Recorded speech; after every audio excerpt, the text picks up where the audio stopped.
संयुक्त समाज मोर्चे की अजे तक नहीं हुई रजिस्ट्रेशन। नामजदगी लई बचे सिर्फ 2 दिन। उम्मीदवारों की वधी टेंशन, वड्डा सवाल कि आजाद लड़नगे चोण। कैप्टन दी पंजाब लोक कांग्रेस के 4 उम्मीदवार कमल के निशान तो लड़नगे चोण। उम्मीदवारों ने हॉकी खेडन तो कर दिता सी इनकार। कैप्टन ने 7 होर उम्मीदवार ऐलाने। न्यूज़ 18 ते सुखजिंदर रंधावा ने किया कबूल। कैप्टन तो बाद मुख्यमंत्री बनाने लई हो गई सी हां। आखिरी मौके चन्नी दी हुई एंट्री। न्यूज़ 18 दी 4 महीने पहला नशर की खबर ते लगी मोहर।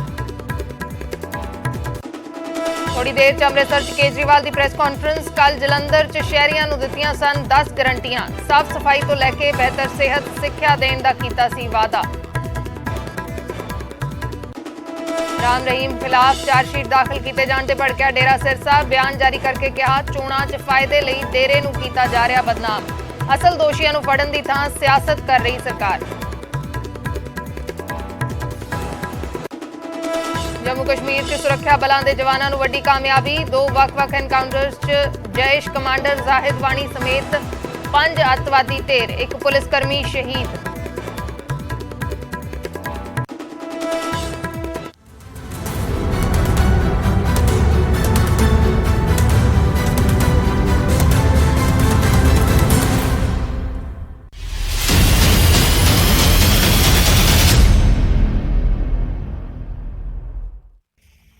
सत श्री अकाल, मैं अर्शदीप संधू, न्यूज़ 18 पंजाब हरियाणा हिमाचल देख रहे दर्शकों का स्वागत है। पंजाब दे विच चोणां दा अखाड़ा गरमा चुक्या है। संयुक्त समाज मोर्चा जो किसानां ने बनाया है, किसानां दीयां जथेबंदियां ने बनाया है, चोणां लड़न दे लई संयुक्त समाज मोर्चे दी अजे तक रजिस्ट्रेशन नहीं हुई। अजे तक रजिस्ट्रेशन एक पोलिटिकल पार्टी के तौर पर नहीं हो सकी। नामजदगियां दाखिल करन दे लई सिर्फ 2 दिन बचे ने। अजिहे दे विच ना तां पार्टी रजिस्टर हो चुकी है, जिस करके उम्मीदवारों की टेंशन भी वधदी नजर आ रही है। सवाल यह है कि जो रजिस्ट्रेशन नहीं होंदी, जे पार्टी के तौर पर रजिस्ट्रेशन नहीं हो सकती, तो की आजाद चोण लड़ी जाएगी? जो उम्मीदवार ऐलाने गए ने कि आजाद चोण लड़नगे। चोण निशान भी अजे तक नहीं मिलया संयुक्त समाज मोर्चे नूं। एक चोण निशान ना होने करके संयुक्त समाज मोर्चे नूं नुकसान होएगा। अगर जो है ना चोण निशान दिता जाता है तो ना ही पोलिटिकल पार्टी के तौर पर रजिस्ट्रेशन होंदी है। इसनूं लैके सस्पेंस जो है अजे भी बरकरार है। तो अजे तक संयुक्त समाज मोर्चे की पोलिटिकल पार्टी के तौर पर, सियासी पार्टी के तौर पर रजिस्ट्रेशन नहीं हो सकी। किसानां दीयां कुछ जथेबंदियां दे वल्लों यह फैसला लिया गया सी कि चोणां दे विच नितरिया जाएगा। बलबीर सिंह राजेवाल संयुक्त समाज मोर्चा के आगू ने, ते अजे तक लेकिन इस पार्टी की रजिस्ट्रेशन नहीं हुई। संयुक्त समाज मोर्चा ऐलानिया गया सी। तो दस दें कि रजिस्ट्रेशन के पेच कित्थे फसिया होया है। अजे तक रजिस्ट्रेशन नहीं हो सकी। अजे तक संयुक्त समाज मोर्चा जो पार्टी किसानां ने ऐलानी सी, उसकी अजे तक रजिस्ट्रेशन नहीं हुई।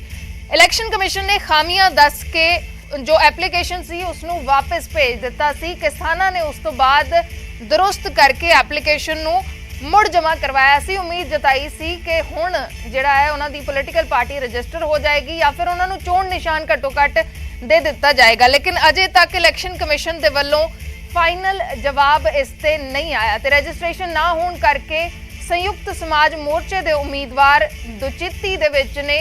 किस तरीके दे नाल चोण लड़ी जाएगी, कि उन्हां नूं आज़ाद चोण लड़नी पएगी, क्योंकि अजे तक चोण निशान भी संयुक्त समाज मोर्चे नूं नहीं दिता गया। जे एक चोण निशान ते नहीं लड़ते, आज़ाद उम्मीदवारों की तरह लड़ते हैं, तो उन्हां दी सिचुएशन जरूर मुश्किल होंदी जा रही है। ये एक वड्डा सवाल है। पार्टी नूं चोण चिन्ह नहीं मिलेगा जे रजिस्ट्रेशन ना हुई, तो चोण चिन्ह नहीं मिलेगा तो संयुक्त समाज मोर्चे के सारे उम्मीदवारों नूं आज़ाद चोण लड़नी पएगी। जे सियासी पार्टी के तौर पर रजिस्ट्रेशन नहीं होंदी, तो दूसरा जो चोण निशान के लिए अपलाई किया गया सी, वो भी अजे तक नहीं आया। हर उम्मीदवार नूं अलग चोण निशान मिलेगा। जो रजिस्ट्रेशन नहीं होंदी तो हर उम्मीदवार नूं अलग चोण निशान मिलेगा। तो एक सिंबल ना होने करके मोर्चे दियां मुश्किलां वधन गया, क्योंकि जो मोर्चे नूं एक सिंबल मिल जाता है तो लोगों के लिए साफ होएगा कि उन्होंने जे संयुक्त समाज मोर्चे के उम्मीदवार नूं वोट पाउणी है तो पूरे सूबे दे विच पछाण बनाउणी चुनौती होएगी। क्योंकि जे एक सिंबल नहीं होएगा तो पूरे सूबे दे विच अलग अलग चोण निशानां ते जे SSM के उम्मीदवार लड़नगे तो उन्होंने लिए चुनौती वड्डी होएगी, दुचित्ती पैदा होएगी। ਵੋਟਾਂ ਤੇ ਅਸਰ ਪਏਗਾ, ਕਿਉਂਕਿ ਵੋਟਰ ਨੂੰ ਜੇ ਇਹ ਸਾਫ਼ ਨਹੀਂ ਕਿ ਕਿਹੜਾ ਚੋਣ ਨਿਸ਼ਾਨ ਹੈ, ਇੱਕ ਚੋਣ ਨਿਸ਼ਾਨ ਨਹੀਂ ਹੈ ਜੇ ਸੰਯੁਕਤ ਸਮਾਜ ਮੋਰਚੇ ਦਾ, ਤਾਂ ਇਸ ਦੇ ਨਾਲ ਦੁਚਿੱਤੀ ਵੋਟਰ ਦੇ ਲਈ ਹੋਏਗੀ। ਪਾਰਟੀ ਨੂੰ ਚੋਣ ਚਿੰਨ੍ਹ ਨਹੀਂ ਮਿਲੇਗਾ ਜੇ ਰਜਿਸਟ੍ਰੇਸ਼ਨ ਨਹੀਂ ਹੁੰਦੀ। ਚੋਣ ਚਿੰਨ੍ਹ ਦੇ ਲਈ ਅਲੱਗ ਤੋਂ ਵੀ ਅਪਲਾਈ ਕੀਤਾ ਗਿਆ ਸੀ ਕਿ ਜੇ ਪਾਰਟੀ ਦੇ ਤਰ੍ਹਾਂ ਰਜਿਸਟ੍ਰੇਸ਼ਨ ਨਹੀਂ ਹੋ ਪਾਉਂਦੀ ਤਾਂ ਘੱਟੋ ਘੱਟ ਉਹਨਾਂ ਨੂੰ ਇੱਕ ਚੋਣ ਨਿਸ਼ਾਨ ਦੇ ਦਿੱਤਾ ਜਾਏ ਕਿ ਸਾਰੇ ਜੋ ਉਮੀਦਵਾਰ ਨੇ ਸੰਯੁਕਤ ਸਮਾਜ ਮੋਰਚੇ ਦੇ ਉਹ ਆਜ਼ਾਦ ਲੜਨ, ਲੇਕਿਨ ਇੱਕ ਸਿੰਬਲ ਦੇ ਹੇਠਾਂ ਲੜਨ। ਤਾਂ ਉਸ ਦੇ ਉੱਤੇ ਵੀ ਅਜੇ ਤੱਕ ਕੋਈ ਫੈਸਲਾ, ਕੋਈ ਫਾਈਨਲ ਫੈਸਲਾ ਨਹੀਂ ਹੋਇਆ।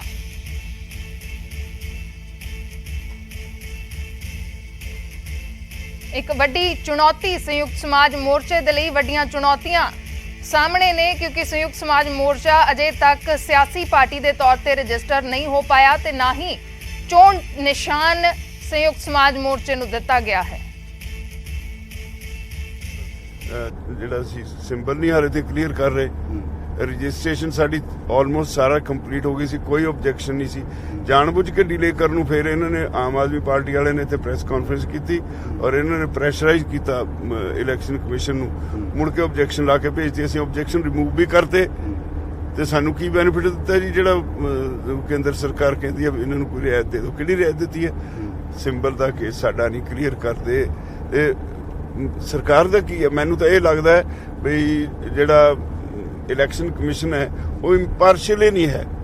ਤੇ ਤੁਸੀਂ 115 ਕੈਂਡੀਡੇਟ ਅਸੀਂ ਹੁਣ ਤਾਈਂ ਅਨਾਉਂਸ ਕਰਤੇ, 114-15 ਇੰਨਾ ਏਡੀ ਵੱਡੀ ਗਿਣਤੀ 'ਚ ਕੈਂਡੀਡੇਟ ਲੜ ਰਹੇ ਨੇ। ਉਹ ਇੱਕ ਸਿੰਬਲ ਚਾਹੁੰਦੇ ਨੇ। ਬਾਰ-ਬਾਰ ਕਮਿਸ਼ਨ ਨੂੰ ਅਸੀਂ ਅਪਰੋਚ ਕਰ ਲਿਆ, ਉਹ ਚੁੱਪ ਹੈ। ਕੀ ਸਾਡੀ ਮਦਦ ਕਰ ਰਹੇ ਨੇ? ਜੇਕਰ ਸਿੰਬਲ ਨਹੀਂ ਮਿਲਦਾ ਫਿਰ, ਕਿਉਂਕਿ ਹੁਣ ਤਾਂ 2 ਦਿਨ ਹੀ ਬਚੇ ਆ। ਦੇਖੋ ਸਿੰਬਲ ਤਾਂ ਉਹਨਾਂ ਨੂੰ ਦੇਣਾ ਹੀ ਪੈਣਾ। ਹਾਲੇ ਅਸੀਂ ਕੱਲ ਫੈਸਲਾ ਕਰਾਂਗੇ ਵੀ ਕੀ ਕਰਨਾ। ਕਈ ਤਰ੍ਹਾਂ ਦੇ ਆਪਸ਼ਨਸ ਹੈਗੀਆਂ ਨੇ, ਉਹਨਾਂ ਨੂੰ ਅਸੀਂ ਵੇਖ ਕਰ ਰਹੇ ਹਾਂ।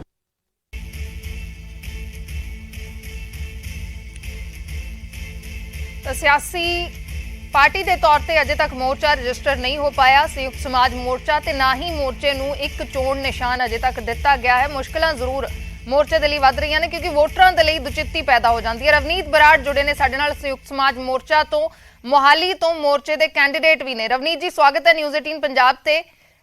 ਆਖਰ ਦਿੱਕਤ ਕੀ ਹੈ? ਆਖਰ ਕਿੱਥੇ ਗੱਲ ਫਸੀ ਹੋਈ ਹੈ? ਕਿਉਂਕਿ ਤੁਹਾਡੀ ਵੀ ਜਿਹੜੀ ਟੀਮ ਹੈ ਉਹ ਲਗਾਤਾਰ ਕਿਹਾ ਜਾ ਰਿਹਾ ਸੀ ਕਿ ਰਾਬਤੇ ਦੇ ਵਿੱਚ ਹੈ ਇਲੈਕਸ਼ਨ ਕਮਿਸ਼ਨ ਦੇ ਨਾਲ, ਲੇਕਿਨ ਹੁਣ ਨੋਮੀਨੇਸ਼ਨਸ ਦੇ ਲਈ ਸਿਰਫ 2 ਦਿਨ ਰਹਿ ਗਏ ਨੇ। ਤੁਹਾਡੀ ਰਣਨੀਤੀ ਕੀ ਹੈ? ਮੈਮ ਦੇਖੋ, ਅਸੀਂ ਸਾਰਾ ਕੁਝ ਸਾਡੇ ਲਈ ਬੜਾ ਨਵਾਂ ਸੀਗਾ। ਸੋ ਜੋ ਸਾਡੇ ਤੋਂ ਰਿਕੁਆਇਰਮੈਂਟਸ ਮੰਗੀਆਂ ਇਲੈਕਸ਼ਨ ਕਮਿਸ਼ਨ ਨੇ, ਅਸੀਂ ਟਾਈਮ ਟੂ ਟਾਈਮ ਉਹ ਸਬਮਿਟ ਕਰਦੇ ਰਹੇ। ਹੁਣ ਪਤਾ ਨਹੀਂ ਕਿੱਥੇ ਜਾ ਕੇ ਮੁਸ਼ਕਿਲ ਪਈ ਹੈ ਵੀ 2 ਦਿਨ ਨੋਮੀਨੇਸ਼ਨ 'ਚ ਰਹਿ ਗਏ, ਪਰ ਸਾਨੂੰ ਅਜੇ ਤੱਕ ਕੋਈ ਵੀ ਉਹਨਾਂ ਨੇ ਪਿਕਚਰ ਕਲੀਅਰ ਨਹੀਂ ਕੀਤੀ। ਨਾ ਹੀ ਸਾਨੂੰ, ਅਸੀਂ ਇੱਕ ਚੋਣ ਨਿਸ਼ਾਨ ਮੰਗਿਆ ਸੀ, ਨਾ ਉਹਦੇ ਤੇ ਕੋਈ ਕਲੈਰਿਟੀ ਦੇ ਰਿਹਾ ਇਲੈਕਸ਼ਨ ਕਮਿਸ਼ਨ, ਨਾ ਹੀ ਕੋਈ ਸਾਡੀ ਪਾਰਟੀ ਦੀ ਰਜਿਸਟ੍ਰੇਸ਼ਨ ਦਾ ਪ੍ਰੋਸੈਸ ਹੈ ਉਹ ਪਤਾ ਨਹੀਂ ਕਿੱਥੇ ਉਹਨਾਂ ਨੇ ਰੋਕ ਕੇ ਰੱਖਿਆ। ਸੋ ਸਾਰਾ ਕੁਝ ਇਹਦੇ ਤੋਂ ਇਹ ਲੱਗਦਾ ਵੀ ਇਹਦੇ ਪਿੱਛੇ ਜਿਹੜਾ ਸਿਆਸੀ ਧਿਰਾਂ ਉਹ ਕੰਮ ਕਰ ਰਹੀਆਂ, ਕਿਉਂਕਿ ਕਿਤੇ ਨਾ ਕਿਤੇ ਉਹਨਾਂ ਨੂੰ ਆਪਦੀ ਜ਼ਮੀਨ ਖਿਸਕਦੀ ਨਜ਼ਰ ਆ ਰਹੀ ਹੈ। ਸੋ ਉਹਨਾਂ ਨੇ ਲੱਗਿਆ ਵੀ ਕਿਤੇ ਨਾ ਕਿਤੇ ਅਸੀਂ ਇਹੋ ਜਿਹੇ ਹੱਥ ਕੰਡੇ ਅਪਣਾ ਲਈਏ ਤੇ ਇਹਨਾਂ ਨੂੰ ਇਲੈਕਸ਼ਨ ਅਸੀਂ ਲੜਨ ਹੀ ਨਾ ਦਈਏ। ਪਰ ਮੈਂ ਦੱਸਣਾ ਚਾਹੁੰਦਾ ਦਰਸ਼ਕਾਂ ਨੂੰ, ਸਾਰਿਆਂ ਨੂੰ, 200% ਸੰਯੁਕਤ ਸਮਾਜ ਮੋਰਚਾ ਇਲੈਕਸ਼ਨ ਲੜੂਗਾ, ਨੋ ਮੈਟਰ ਵਾਟ। ਕੋਈ ਵੀ ਉਹ ਹੱਥ ਕੰਡਾ ਅਪਣਾ ਲੈਣ, ਪਰ ਇਹ ਨਹੀਂ ਹੋ ਸਕਦਾ ਵੀ ਲੋਕਾਂ ਦਾ ਜਿਹੜਾ ਸਾਡੇ ਨਾਲ ਪਿਆਰ ਬਣਿਆ, ਜਿਹੜਾ ਰਾਬਤਾ ਬਣਿਆ, ਲੋਕ ਇੰਨੇ ਇਹ ਪਾਰਟੀਆਂ ਦੇ ਜਿਹੜੀਆਂ ਰਵਾਇਤੀ ਪਾਰਟੀਆਂ ਉਹਨਾਂ ਦੇ ਅਗੇਂਸਟ ਹੋਏ ਵੇ ਹੈ। ਸੋ ਕਿਵੇਂ ਨਾ ਕਿਵੇਂ ਅਸੀਂ ਕਰਕੇ ਇਹ ਜਿਹੜਾ ਦਿੱਕਤ ਆਈ ਹੈ ਉਹਨੂੰ ਜਲਦ ਦੂਰ ਕਰਕੇ ਕੱਲ ਤੋਂ ਨੋਮੀਨੇਸ਼ਨ ਸਟਾਰਟ ਕਰਾਂਗੇ। ਤੇ ਕੱਲ ਤੋਂ ਜੇ ਤੁਸੀਂ ਨੋਮੀਨੇਸ਼ਨ ਭਰੋਗੇ ਤਾਂ ਜੇ ਅਜੇ ਤੱਕ ਰਜਿਸਟ੍ਰੇਸ਼ਨ ਵੀ ਨਹੀਂ ਹੋਈ, ਅਜੇ ਤੱਕ ਚੋਣ ਨਿਸ਼ਾਨ ਵੀ ਨਹੀਂ ਮਿਲਿਆ, ਤਾਂ ਫਿਰ ਕੀ ਆਜ਼ਾਦ ਉਮੀਦਵਾਰ ਦੇ ਤੌਰ ਤੇ ਨੋਮੀਨੇਸ਼ਨ ਦਾਖਲ ਕੀਤੇ ਜਾਣਗੇ? ਤੇ ਇੱਕ ਵੱਡਾ ਸਵਾਲ ਇਹ ਵੀ ਹੈ ਕਿ ਜੇ ਤੁਹਾਨੂੰ ਇੱਕ ਚੋਣ ਨਿਸ਼ਾਨ ਨਹੀਂ ਮਿਲਦਾ, ਇੱਕ ਇਲੈਕਸ਼ਨ ਸਿੰਬਲ ਨਹੀਂ ਮਿਲਦਾ, ਤਾਂ ਕਿਤੇ ਨਾ ਕਿਤੇ ਤੁਹਾਡੇ ਜਿਹੜੇ ਵੋਟਰ ਨੇ ਉਹਨਾਂ ਦੇ ਲਈ ਕਲੈਰਿਟੀ ਮੁਸ਼ਕਿਲ ਹੋਏਗੀ। ਦੇਖੋ ਮੈਮ, ਬੜਾ ਸਾਡੇ ਲਈ ਜਿਹੜੀਆਂ ਸਿਆਸੀ ਪਾਰਟੀਆਂ ਇਹ ਆਪਦੇ ਹੱਥ ਕੰਡੇ ਅਪਣਾ ਰਹੀਆਂ, ਪਰ ਮੈਂ ਇੱਕ ਗੱਲ ਦੱਸਣਾ ਚਾਹੁੰਦਾ, ਕੁਛ ਵੀ ਕਰ ਲੈਣ, ਬੇਸ਼ੱਕ ਸਾਨੂੰ ਇੱਕ ਚੋਣ ਨਿਸ਼ਾਨ ਨਾ ਵੀ ਮਿਲੇ, ਪਰ ਵੋਟਰਾਂ ਨੇ ਮਨ ਬਣਾ ਚੁੱਕੇ ਆ। ਵੋਟਰਾਂ ਤੱਕ ਹਰ ਬੰਦੇ ਦੀ ਰੀਚ ਹੋਊਗੀ। ਦਿੱਕਤਾਂ ਜ਼ਰੂਰ ਆਉਂਦੀਆਂ, ਸਾਡੇ ਅਗੇਂਸਟ ਇਹਨਾਂ ਨੇ ਕੈਂਡੀਡੇਟ ਵੀ ਖੜੇ ਕਰਨੇ ਸ਼ੁਰੂ ਕਰ ਦੇਣੇ ਆ। ਇਹਨਾਂ ਨੇ ਸਾਡੇ ਵਰਗੇ ਨਾਮ ਦੇ ਕੈਂਡੀਡੇਟ ਵੀ ਖੜੇ ਕਰਨਗੇ, ਸਾਰਾ ਕੁਝ ਕਰਨਗੇ, ਪਰ ਜਿਹੜਾ ਲੋਕਾਂ ਦਾ ਜੇ ਲੋਕ ਲਹਿਰ ਹੈ ਉਹਨੂੰ ਤੋੜਨਗੇ ਕਿਵੇਂ? ਲੋਕਾਂ ਦਾ ਜਿਹੜਾ ਏਕਾ ਬਣਿਆ ਉਹਨੂੰ ਤੋੜਨਾ ਬੜਾ ਮੁਸ਼ਕਿਲ ਹੈ। ਜਿੰਨੇ ਹੱਥ ਕੰਡੇ ਅਪਣਾਉਣਗੇ ਉਨੇ ਹੀ ਲੋਕ ਇਹਨਾਂ ਦੇ ਅਗੇਂਸਟ ਹੁੰਦੇ ਜਾਣਗੇ। ਜੀ ਰਵਨੀਤ ਜੀ, ਇੱਕ ਜੋ ਆਪਸ਼ਨ ਦਿਖਾਈ ਦੇ ਰਹੀ ਹੈ, ਗੁਰਨਾਮ ਚੜੂਨੀ ਹੋਣਾ ਦੀ ਪਾਰਟੀ ਨੂੰ ਚੋਣ ਨਿਸ਼ਾਨ ਮਿਲਿਆ ਹੋਇਆ ਹੈ, ਕੀ ਉਸ ਚੋਣ ਨਿਸ਼ਾਨ ਦੇ ਹੇਠਾਂ ਵੀ ਲੜਿਆ ਜਾ ਸਕਦਾ ਹੈ? ਸੀ ਮੈਮ ਡਿਸਕਸ਼ਨ ਇਨ ਪ੍ਰੋਸੈਸ ਹੈ ਨਾ, ਸਾਰੇ ਕਾਸੇ ਤੇ ਸਾਡਾ ਜਿਹੜਾ ਪੈਨਲ ਪਾਰਲੀਮੈਂਟਰੀ ਬੋਰਡ ਬਣਿਆ ਉਹ ਡਿਸਕਸ਼ਨ ਕਰ ਰਿਹਾ ਸੀ। ਮੀਟਿੰਗ ਉਹਨਾਂ ਦੀ ਫੇਰ ਹੈ ਹੁਣ ਦੁਬਾਰਾ 1 ਵਜੇ, ਤਾਂ ਉਸ ਤੋਂ ਬਾਅਦ ਫਰਦਰ ਜੋ ਅਸੀਂ ਕਲੈਰਿਟੀ ਦੇਵਾਂਗੇ ਵੀ ਕਿਵੇਂ ਮੂਵ ਕਰਨਾ ਹੈ, ਕਿਉਂਕਿ ਸਾਰੀਆਂ ਲੀਗਲ ਫਾਰਮੈਲਿਟੀਜ਼ ਅਸੀਂ ਕਰਕੇ ਫੇਰ ਹੀ ਇਹਦੇ ਵਿੱਚ ਅਗਲਾ ਡਿਸੀਜਨ ਲਵਾਂਗੇ ਕਿਵੇਂ ਅਸੀਂ ਕੀ ਕਰਨਾ ਹੈ। ਕੁਝ ਅੱਜ ਕੋਈ ਐਲਾਨ ਸੰਭਵ ਹੈ, ਕੋਈ ਅੱਜ ਸ਼ਾਮ ਤੱਕ ਕਿ ਤੁਹਾਡੇ ਵੱਲੋਂ ਕੋਈ ਐਲਾਨ ਕੀਤਾ ਜਾਏਗਾ ਇਸ ਨੂੰ ਲੈ ਕੇ? ਦੇਖੋ ਮੈਮ, ਕੋਈ ਹੋ ਸਕਦਾ ਵੀ ਸ਼ਾਮ ਤੱਕ ਇੱਕ ਕਲੈਰਿਟੀ ਦੇ ਦਈਏ ਵੀ ਅਸੀਂ ਕਿਵੇਂ ਨੋਮੀਨੇਸ਼ਨ ਫਾਈਲ ਕਰਨੀ, ਕਿਉਂਕਿ ਕੱਲ ਦਾ ਦਿਨ ਰਹਿ ਗਿਆ ਇੱਕ ਪਰਸੋਂ ਦਾ। ਹੋ ਸਕਦਾ ਅਸੀਂ ਕੱਲ ਸਾਰੀਆਂ ਨੋਮੀਨੇਸ਼ਨ ਫਾਈਲ ਕਰੀਏ, because we are very new. ਸਾਡੇ ਕੋਲ ਕਈ ਵਾਰੀ ਮਿਸਟੇਕ ਵੀ ਹੋ ਸਕਦੀ ਹੈ ਫਾਰਮ ਤੇ ਸਾਡੇ ਫਾਰਮ ਤਾਂ ਰਿਜੈਕਟ ਕਰਾਉਣ ਨੂੰ ਪਹਿਲਾਂ ਹੀ ਇਹ ਬੈਠੀਆਂ ਪਾਰਟੀਆਂ ਤਤਪਰ ਹੋਈਆਂ ਬੈਠੀਆਂ। ਸੋ ਅਸੀਂ ਕਿਸੇ ਵੀ ਤਰ੍ਹਾਂ ਦਾ ਰਿਸਕ ਨਹੀਂ ਲੈਣਾ ਚਾਹੁੰਦੇ। ਉਮੀਦ ਹੈ ਵੀ ਅੱਜ ਸ਼ਾਮ ਤੱਕ ਕਾਫੀ ਕਲੈਰਿਟੀ ਆ ਜਾਊਗੀ ਸਾਰੇ ਮੈਟਰ ਤੇ। ਜੀ ਚਲੋ, ਸ਼ੁਕਰੀਆ ਰਵਨੀਤ ਜੀ ਸਾਡੇ ਨਾਲ ਜੁੜਨ ਦੇ ਲਈ। ਤਾਂ ਸੰਯੁਕਤ ਸਮਾਜ ਮੋਰਚੇ ਨੂੰ ਅਜੇ ਤੱਕ ਸਿਆਸੀ ਪਾਰਟੀ ਦੇ ਤੌਰ ਤੇ ਰਜਿਸਟਰ ਨਹੀਂ ਕੀਤਾ ਗਿਆ ਤੇ ਨਾ ਹੀ ਇਲੈਕਸ਼ਨ ਸਿੰਬਲ ਯਾਨੀ ਕਿ ਚੋਣ ਨਿਸ਼ਾਨ ਦਿੱਤਾ ਗਿਆ। ਇਸ ਨੂੰ ਲੈ ਕੇ ਮੁਸ਼ਕਲਾਂ ਜ਼ਰੂਰ ਨੇ ਮੋਰਚੇ ਦੇ ਅੱਗੇ, ਲੇਕਿਨ ਰਵਨੀਤ ਬਰਾੜ ਜੀ ਕਹਿ ਰਹੇ ਨੇ ਕਿ ਅਸੀਂ ਸਾਡੀ ਜੋ ਕਮੇਟੀ ਬਣੀ ਹੋਈ ਹੈ ਉਹ ਇਸ ਤੇ ਡਿਸਕਸ਼ਨ ਕਰ ਰਹੀ ਹੈ ਕਿ ਕਿਸ ਤਰੀਕੇ ਦੇ ਨਾਲ ਅੱਗੇ ਵਧਿਆ ਜਾਏ, ਕਿਸ ਤਰੀਕੇ ਦੇ ਨਾਲ ਅੱਗੇ ਦੀ ਰਣਨੀਤੀ ਤੈਅ ਕੀਤੀ ਜਾਏ ਕਿ ਆਜ਼ਾਦ ਉਮੀਦਵਾਰ ਦੇ ਤੌਰ ਤੇ ਚੋਣ ਲੜੀ ਜਾਏ ਜਾਂ ਫਿਰ ਕਿਸੇ ਹੋਰ ਤਰੀਕੇ ਦੇ ਨਾਲ, ਜਾਂ ਫਿਰ ਚੜੂਨੀ ਹੋਣਾ ਦੇ ਇਲੈਕਸ਼ਨ ਸਿੰਬਲ ਤੇ ਚੋਣ ਲੜੀ ਜਾ ਸਕਦੀ ਹੈ। ਇਸ ਨੂੰ ਲੈ ਕੇ ਅਜੇ ਵਿਚਾਰ ਚਰਚਾ ਹੋਣੀ ਹੈ, ਲੇਕਿਨ ਇੱਕ ਮੁਸ਼ਕਿਲ ਜ਼ਰੂਰ ਖੜੀ ਹੋ ਗਈ ਹੈ। ਜੇ ਆਜ਼ਾਦ ਉਮੀਦਵਾਰ ਦੇ ਤੌਰ ਤੇ ਚੋਣਾਂ ਦੇ ਵਿੱਚ ਮੋਰਚੇ ਦੇ ਕੈਂਡੀਡੇਟ ਉਤਰਦੇ ਨੇ ਤਾਂ ਉਹਨਾਂ ਨੂੰ ਇੱਕ ਇਲੈਕਸ਼ਨ ਸਿੰਬਲ ਨਹੀਂ ਮਿਲੇਗਾ, ਜਿਸ ਦੇ ਨਾਲ ਵੋਟਰਾਂ ਦੇ ਵਿੱਚ ਦੁਚਿੱਤੀ ਜ਼ਰੂਰ ਪੈਦਾ ਹੋਏਗੀ।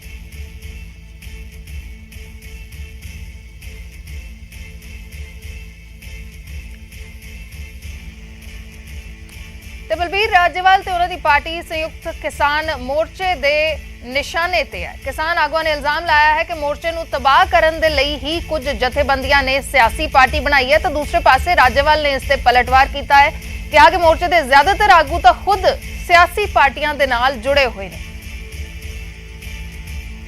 ਕੁਝ ਜਥੇਬੰਦੀਆਂ ਨੇ ਸੰਯੁਕਤ ਸਮਾਜ ਮੋਰਚਾ ਨਾਂ ਦੀ ਪਾਰਟੀ ਬਣਾ ਲਈ ਔਰ ਪਾਰਟੀ ਬਣਾ ਕੇ ਚੋਣਾਂ ਲੜਨ ਦਾ ਐਲਾਨ ਕੀਤਾ। ਜੋ ਪਹਿਲਾਂ ਇੱਕ ਫੈਸਲਾ ਕੀਤਾ ਗਿਆ ਸੀ ਉਹਦੀ ਉਲੰਘਣਾ ਕੀਤੀ ਗਈ। ਇੱਕ ਤਰ੍ਹਾਂ ਨਾਲ ਸੰਯੁਕਤ ਕਿਸਾਨ ਮੋਰਚੇ ਨੂੰ ਤਬਾਹ ਕਰਨ ਦਾ ਇੱਕ ਫੈਸਲਾ ਕੀਤਾ ਗਿਆ ਔਰ ਬੜੇ ਸੋਚੀ ਸਮਝੀ ਸਕੀਮ ਦੇ ਤਹਿਤ ਉਹਨਾਂ ਨੇ ਕੀਤਾ, ਕਿਉਂਕਿ ਆਪ ਉਹ ਸਾਰੇ ਹੀ ਕਿਸੇ ਨਾ ਕਿਸੇ ਪਾਰਟੀਆਂ ਜੁੜੇ ਹੋਏ ਆ। ਉਹ ਪਾਰਟੀਆਂ ਵੱਲੋਂ ਆਪਣਾ ਫਰੰਟ ਬਣਾ ਲੈਂਦੇ, ਚੋਣਾਂ ਲੜਨ ਦੇ ਕਿਸੇ ਨੂੰ ਕੀ ਇਤਰਾਜ਼ ਸੀ। ਪਰ ਜਦੋਂ ਉਹਨਾਂ ਨੇ ਸੰਯੁਕਤ ਸਮਾਜ ਮੋਰਚਾ ਨਾਂ ਦੀ ਇੱਕ ਨਵੀਂ ਪਾਰਟੀ ਬਣਾ ਲਈ, ਉਹ ਅਸਲ 'ਚ ਸੰਯੁਕਤ ਕਿਸਾਨ। ਮੈਨੂੰ ਇਹ ਦੱਸੋ, ਇਹੀ ਉਹੀ ਜਥੇਬੰਦੀਆਂ ਨੇ ਜਿਹੜੀਆਂ ਆਪ ਇਲੈਕਸ਼ਨ ਲੜ ਰਹੀਆਂ ਨੇ, ਇਹ ਆਪਣੇ ਸਿੰਬਲ ਤੇ ਲੜ ਰਹੀਆਂ। ਜੇ ਅਸੀਂ ਲੜਦੇ ਹਾਂ ਤਾਂ ਫਿਰ ਉਹਨਾਂ ਨੂੰ ਤਕਲੀਫ ਹੁੰਦੀ ਹੈ, ਤੇ ਜੇ ਤਾਂ ਉਹ ਨਾ ਲੜਦੇ ਹੁਣ ਫਿਰ ਉਹ ਕਹਿਣ ਉਹਨਾਂ ਦੀ ਪਾਰਟੀ ਇਲੈਕਸ਼ਨ ਨਹੀਂ ਲੜ ਰਹੀ। ਉਹਨਾਂ ਨੂੰ ਤਕਲੀਫ ਹੈ ਵੀ ਇਹ ਇੱਕ ਨਵਾਂ ਪਲੇਟਫਾਰਮ ਦੇ ਦਿੱਤਾ SSM ਦਾ, ਤੇ ਉਹਨਾਂ ਦੀ ਕਮਿਊਨਿਸਟਾਂ ਦੀ ਪਿਛਲੇ 40 ਸਾਲਾਂ 'ਚ ਇੱਕ ਵੀ ਸੀਟ ਨਹੀਂ ਆਈ।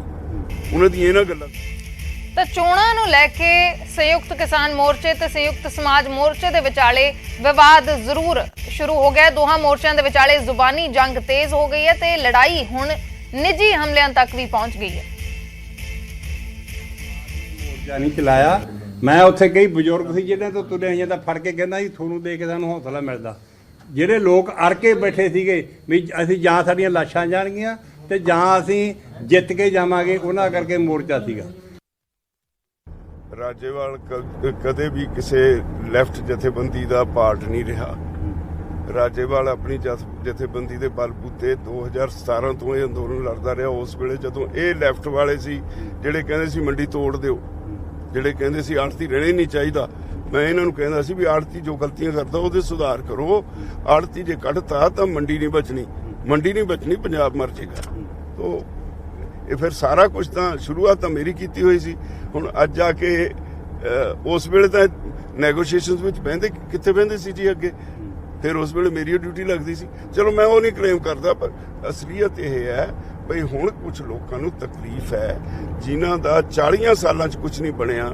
ਉਹ ਅੱਜ ਜਦੋਂ ਕੁਝ ਦਿਸਦਾ ਵੀ ਇਹ ਸੰਯੁਕਤ ਸਮਾਜ ਮੋਰਚਾ ਕੁਝ ਕਰਨ ਵਾਲਾ ਹੈ, ਉਹਨਾਂ ਨੂੰ ਤਕਲੀਫ ਹੁੰਦੀ ਹੈ।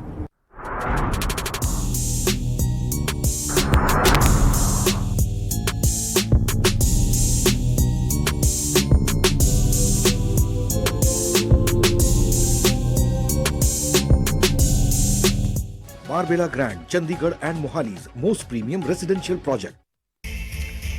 ਨਿਊਜ਼ 18 ਦੀ ਖਬਰ ਤੇ ਸੁਖਜਿੰਦਰ ਰੰਧਾਵਾ ਨੇ ਮੋਹਰ ਲਗਾਈ ਹੈ। ਖੁਦ ਦੇ ਸੀਐਮ ਬਣਨ ਨੂੰ ਲੈ ਕੇ ਬਿਆਨ ਦਿੱਤਾ ਹੈ। ਉਹਨਾਂ ਨੇ ਕਿਹਾ ਕਿ ਕੈਪਟਨ ਅਮਰਿੰਦਰ ਸਿੰਘ ਤੋਂ ਬਾਅਦ ਸੀਐਮ ਦੇ ਲਈ ਮੇਰਾ ਨਾਂ ਆਇਆ ਸੀ, ਹਾਂ ਹੋ ਗਈ ਸੀ ਮੁੱਖ ਮੰਤਰੀ ਬਣਾਉਣ ਦੇ ਲਈ। ਸੁਖਜਿੰਦਰ ਰੰਧਾਵਾ ਦਾ ਬਿਆਨ ਹੈ, ਨਿਊਜ਼ 18 ਦੀ ਖਬਰ ਤੇ ਮੋਹਰ ਲੱਗੀ ਹੈ। ਉਹਨਾਂ ਨੇ ਕਿਹਾ ਕਿ ਜਦੋਂ ਕੈਪਟਨ ਅਮਰਿੰਦਰ ਸਿੰਘ ਤੋਂ ਬਾਅਦ ਮੁੱਖ ਮੰਤਰੀ ਬਣਾਉਣਾ ਸੀ ਤਾਂ ਉਹਨਾਂ ਨੂੰ ਇੱਕ ਵਾਰ ਹਾਂ ਹੋ ਗਈ ਸੀ, ਲੇਕਿਨ ਆਖਰੀ ਮੌਕੇ ਤੇ ਚਰਨਜੀਤ ਸਿੰਘ ਚੰਨੀ ਦਾ ਨਾਂ ਆਇਆ। ਨਿਊਜ਼ 18 ਤੇ ਇਹ ਖਬਰ ਪ੍ਰਮੁਖਤਾ ਦੇ ਨਾਲ ਦਿਖਾਈ ਗਈ ਸੀ। ਹਾਲਾਂਕਿ ਰੰਧਾਵਾ ਨੇ ਇਹ ਨਹੀਂ ਦੱਸਿਆ ਕਿ ਆਖਰੀ ਮੌਕੇ ਤੇ ਉਹਨਾਂ ਦਾ ਨਾਮ ਕਿਵੇਂ ਕੱਟ ਗਿਆ।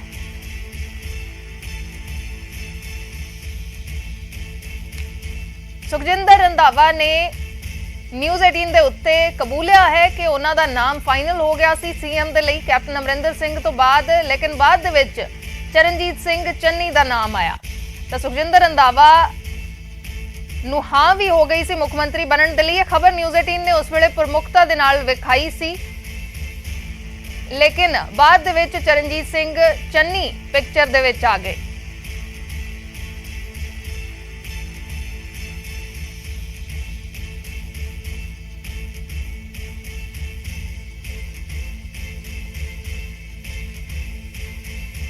ਤੁਹਾਨੂੰ ਕੀ ਲੱਗਦਾ ਕਿ ਤੁਹਾਡੇ ਪਿਤਾ ਜੀ ਮੰਤਰੀ ਰਹੇ, ਪ੍ਰਧਾਨ ਰਹੇ, ਤਾਂ ਉਹ ਜਿੱਥੇ ਵੀ ਹੋਣਗੇ ਤੁਹਾਨੂੰ ਲੱਗਦਾ ਕਿ ਉਹ ਸੋਚ ਰਹੇ ਹੋਣੇ ਕਿ ਮੇਰਾ ਮੁੰਡਾ ਮੁੱਖ ਮੰਤਰੀ ਬਣੇ? ਤਾਂ ਸੁਖਜਿੰਦਰ ਸਿੰਘ ਰੰਧਾਵਾ, ਕਿਉਂਕਿ ਹਰ ਬੰਦਾ ਤਰੱਕੀ ਚਾਹੁੰਦਾ, ਮੈਂ ਨਹੀਂ ਕਹਿ ਸਕਦਾ ਕਿ ਮੈਂ ਜ਼ਿੰਦਗੀ ਐਡੀਟਰ ਨਾ ਬਣਾ, ਤਾਂ ਸੁਖਜਿੰਦਰ ਸਿੰਘ ਰੰਧਾਵਾ ਚਾਹੁੰਦੇ ਨੇ ਕਿ ਮੁੱਖ ਮੰਤਰੀ ਬਣ। ਇੱਕ ਤੁਹਾਨੂੰ ਬੜੀ ਸਪਸ਼ਟ ਗੱਲ ਦੱਸ ਦਿੰਦਾ, ਮੇਰੇ ਗ੍ਰੈਂਡਫਾਦਰ 1921 ਦੇ ਵਿੱਚ ਕਾਂਗਰਸ ਆਏ ਸੀ। 69 ਚ ਮੇਰੇ ਫਾਦਰ ਜਦੋਂ ਇਲੈਕਸ਼ਨ 'ਚ ਖੜੇ ਹੋਏ ਤੇ ਉਸ ਵੇਲੇ ਮੇਰੇ ਗ੍ਰੈਂਡਫਾਦਰ ਨੇ ਖੜੇ ਹੋ ਕੇ ਕਿਹਾ ਸੀ ਕਿ ਉਹਨਾਂ ਨੇ ਸਾਰਿਆਂ ਕਿਹਾ ਕਿ ਬਾਪੂ ਜੀ ਆਸ਼ੀਰਵਾਦ ਦੇਣਗੇ, ਤੇ ਉਹਨਾਂ ਉੱਠ ਕੇ ਕਿਹਾ ਕਿ ਜੇ ਮੇਰਾ ਮੁੰਡਾ ਚੰਗਾ ਕੰਮ ਕਰੇਗਾ ਇਹਨੂੰ ਵੋਟਾਂ ਪਾਇਓ, ਤੇ ਜੇ ਇਹਨੇ ਨਾ ਕੰਮ ਕੀਤਾ ਤੇ ਇਹਨੂੰ ਬਿਲਕੁਲ ਵੋਟਾਂ ਨਾ ਪਾਇਓ। ਤੇ ਇਸ ਕਰਕੇ ਸਾਡੇ ਪਰਿਵਾਰ 'ਚ ਇਹ ਚੀਜ਼ ਹੈ ਨਹੀਂ ਕਿ ਬਹੁਤੇ ਅੰਬੀਸ਼ੀਅਸ ਜ਼ਰੂਰ ਹੋਈਦਾ, ਓਵਰ ਅੰਬੀਸ਼ੀਅਸ ਕਦੇ ਵੀ ਪੋਲਿਟਿਕਸ ਵਿੱਚ ਨਹੀਂ ਹੋਣਾ ਚਾਹੀਦਾ। ਦੋਨਾਂ ਚੀਜ਼ਾਂ 'ਚ ਚੁਆਇਸ ਦਾ ਮੌਕਾ ਆ ਗਿਆ, ਜੇ ਮੁੱਖ ਮੰਤਰੀ ਕਿ ਪ੍ਰਧਾਨ। ਇਹ ਤਾਂ ਫਿਰ ਵਾਹਿਗੁਰੂ ਦੱਸੇਗਾ, ਉਹਨੂੰ ਫਿਰ ਚੁਆਇਸ ਕੀ ਕਰਦਾ ਮੁੱਖ ਮੰਤਰੀ ਬਣਨ ਨੂੰ? ਨਹੀਂ ਵੇਖੋ, ਉਹ ਤਾਂ ਅਜੇ ਮੈਂ ਸੋਚਿਆ ਹੀ ਨਹੀਂ, ਅਜੇ ਤਾਂ ਦੋ ਬੰਦੇ ਲੜਦੇ ਫਿਰਦੇ, ਤੀਜਾ ਵਿੱਚ ਮੈਂ ਵੀ ਟੰਗੜ ਵਾਲਾ। ਠੀਕ ਹੈ, ਅਜੇ ਤਾਂ ਦੋਵਾਂ ਦੀ ਲੜਾਈ ਮੁੱਕ ਜੇ ਤੇ ਫੇਰ ਹੀ ਕਿ ਤੀਜੇ ਦੀ ਆਏਗੀ, ਉਹਦੇ ਬਾਅਦ ਕਿਤੇ ਸੋਚਾਂਗੇ ਜਦੋਂ ਇਹਨਾਂ ਵੱਲੋਂ ਵੇਲ ਮਿਲੂ ਤੇ ਫੇਰ। ਤੁਹਾਨੂੰ ਲੱਗਦਾ ਜੀ ਇਹਨਾਂ ਦੀ ਲੜਾਈ 'ਚ ਤੀਜੇ ਦਾ ਮੌਕਾ ਨਹੀਂ ਲੱਗ ਸਕਦਾ? ਕਈ ਵਾਰੀ ਇਹ ਵੀ ਹੁੰਦਾ ਵੀ ਦੋਵਾਂ ਦੀ ਲੜਾਈ 'ਚ ਤੀਜਾ ਵੀ ਫਾਇਦਾ ਚੱਕ ਜਾਂਦਾ। ਨਹੀਂ, ਉਹ ਬਾਂਦਰ ਵੰਡ ਨਹੀਂ ਕਦੀ ਵੀ ਹੋਣੀ, ਉਹਨਾਂ ਪਰ ਸਿੱਧੀ ਕਹਿ ਦੋ ਕਿ ਬਾਂਦਰ ਵੰਡ ਹੋ ਸਕਦੀ, ਉਹ ਨਹੀਂ ਹੋਣੀ। ਨਹੀਂ ਤੇ ਪਹਿਲਾਂ ਵੀ ਕਿਹੜਾ ਚਰਨਜੀਤ ਚੰਨੀ ਹੋਰਾਂ ਦਾ ਨਾਂ ਸੀ, ਉਹਨਾਂ ਨੂੰ ਵੀ ਤਾਂ ਮੌਕਾ ਹੀ ਲੱਗ ਗਿਆ ਨਾ। ਉਹ ਠੀਕ ਆ, ਵੇਖੋ ਹੁਣ ਤਾਂ ਚੀਜ਼ਾਂ ਨੂੰ ਟਾਈਮ ਹੋ ਗਿਆ ਜੀ ਰੰਧਾਵਾ ਸਾਹਿਬ, ਹੁਣ ਤਾਂ ਸੱਚ ਤੁਹਾਨੂੰ ਵੀ ਪਤਾ, ਮੈਨੂੰ ਵੀ ਪਤਾ। ਵੇਖੋ ਉਹਦੇ 'ਚ ਸਾਹਿਬ ਹੱਥ ਵਡਿਆਈਆਂ, ਠੀਕ ਨੇ, ਉਹਦਾ ਮੇਰਾ ਨਾਂ ਵੀ ਚੱਲ ਗਿਆ, ਤੁਸੀਂ ਸਾਰੇ ਮੇਰੇ ਮਗਰ ਵਧਾਈਆਂ ਦੇ ਫਿਰਦੇ ਸੀ, ਤੇ ਜਿਹੜੇ ਮੇਰੇ ਕੋਲ ਬੈਠੇ ਉਹ ਮੁੱਖ ਮੰਤਰੀ ਬਣ ਗਏ ਜਿਹੜਾ ਨਾਲ ਬੈਠਾ। ਇਹਦੇ 'ਚ ਵਾਕਿਆ ਇਹ ਪ੍ਰਮਾਤਮਾ ਦੇ ਹੱਥ ਬਸ ਗੱਲ ਹੁੰਦੀ ਹੈ।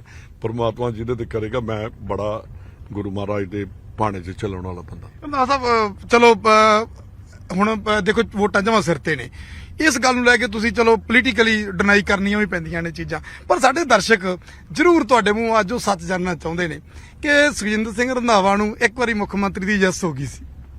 ਹੋ ਗਈ ਸੀ, ਇੱਕ ਵਾਰ ਹੋ ਗਈ ਸੀ, ਤੇ ਮਨ 'ਚ ਮਲਾਲ ਆਉਂਦਾ ਕਿ ਜਮਾਂ ਐਨ ਕੁਰਸੀ ਤੇ ਬਹਿੰਦੇ ਉੱਠ ਖੜੇ। ਮੇਰੀ ਗੱਲ ਸੁਣੋ, ਮੇਰੇ ਮਨ 'ਚ ਬਿਲਕੁਲ ਮਲਾਲ ਨਹੀਂ ਆਇਆ ਯਾਰ, ਜੱਟ ਦਾ ਮੁੰਡਾ ਤੇ ਥਾਣੇਦਾਰ ਮਾਨ ਨਹੀਂ, ਤੇ ਮੇਰੇ ਥੱਲੇ ਸਾਰੀ ਪੁਲਿਸ ਸੀਗੀ, ਤੇ ਹੋਰ ਮਾਝੇ ਦੇ ਵਿੱਚ ਚਾਹੀਦਾ ਵੀ ਕੀ ਹੁੰਦਾ।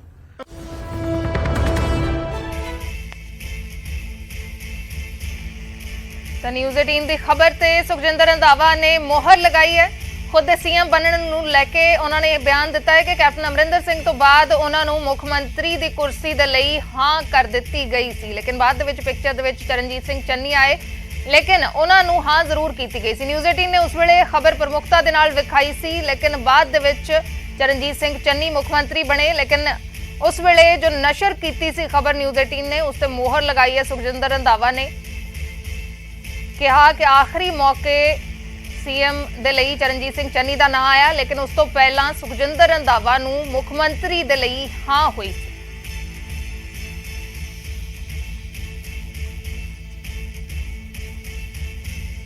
ਤੇ ਉਧਰ ਰਾਹੁਲ ਗਾਂਧੀ ਦੇ ਦਰਬਾਰ ਸਾਹਿਬ ਦੌਰੇ ਨੂੰ ਲੈ ਕੇ ਸਿਆਸੀ ਸੰਗਰਾਮ ਛਿੜ ਗਿਆ ਹੈ। ਸਾਬਕਾ ਕੇਂਦਰੀ ਮੰਤਰੀ ਹਰਸਿਮਰਤ ਕੌਰ ਬਾਦਲ ਨੇ ਕਥਿਤ ਤੌਰ ਤੇ ਰਾਹੁਲ ਗਾਂਧੀ ਦੀ ਜੇਬ ਕੱਟੇ ਜਾਣ ਦੇ ਬਹਾਨੇ ਕਾਂਗਰਸ ਨੂੰ ਘੇਰਿਆ। ਉਹਨਾਂ ਨੇ ਟਵੀਟ ਕੀਤਾ।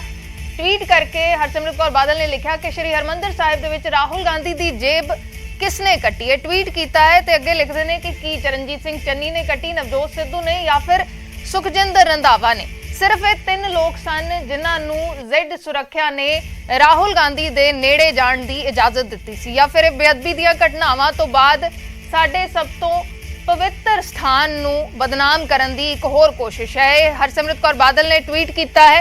ਹਰਸਿਮਰਤ ਕੌਰ ਬਾਦਲ ਦੇ ਵੱਲੋਂ ਇਹ ਟਵੀਟ ਕੀਤਾ ਗਿਆ ਹੈ। ਇੱਕ WhatsApp ਫਾਰਵਰਡ ਚੱਲ ਰਿਹਾ ਸੀ ਜਿਸ ਨੂੰ ਲੈ ਕੇ ਟਵੀਟ ਕੀਤਾ ਗਿਆ ਹੈ, ਲੇਕਿਨ ਇਸ ਨੂੰ ਲੈ ਕੇ ਕਾਂਗਰਸ ਨੇ ਨਿਸ਼ਾਨਾ ਸਾਧਿਆ ਹੈ ਹਰਸਿਮਰਤ ਕੌਰ ਬਾਦਲ ਤੇ। ਪਲਟਵਾਰ ਕੀਤਾ ਹੈ ਕਾਂਗਰਸ ਨੇ।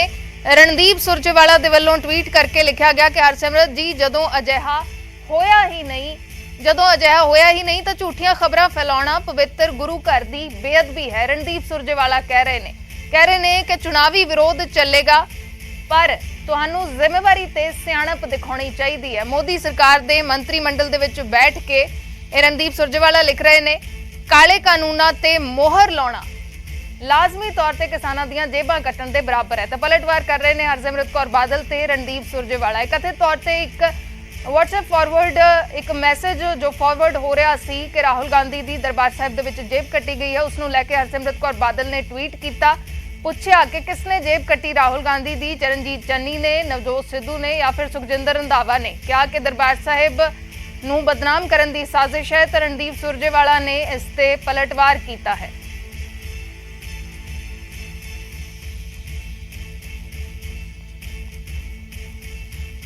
रुक करते एक और बड़ी खबरदार, राम रहीम के खिलाफ चार्जशीट से डेरा सिरसा भड़क उठा है। बयान आया है डेरे का, क्या कि सियासी फायदे के लिए डेरे नूं बदनाम किया जा रहा है, जबकि असल दोषियों नूं फड़न की थां ते सियासत तो प्रेरित कार्रवाई की जा रही है। उन्होंने कहा कि पंजाब सरकार हुण निमन पद्धर की सियासत कर रही है। पहला राम रहीम का मामले च नाम नहीं सी, कांग्रेस सरकार आउण ते ही मामले नूं सियासी रंगत दी गई।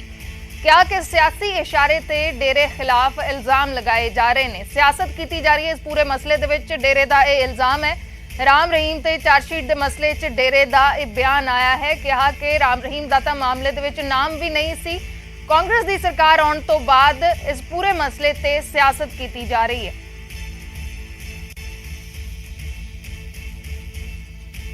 राम रहीम के मसले ते सियासत भखदी नजर आ रही है। राम रहीम ते चार्जशीट होण नूं लैके डेरा सिरसा दा इह वड्डा बयान आया है कि पंजाब सरकार हुण निमन पद्धर दी सियासत ते उतर आई है ते सियासी इशारे ते डेरे खिलाफ इल्जाम लगाए जा रहे ने, डेरे नूं बदनाम किया जा रहा है।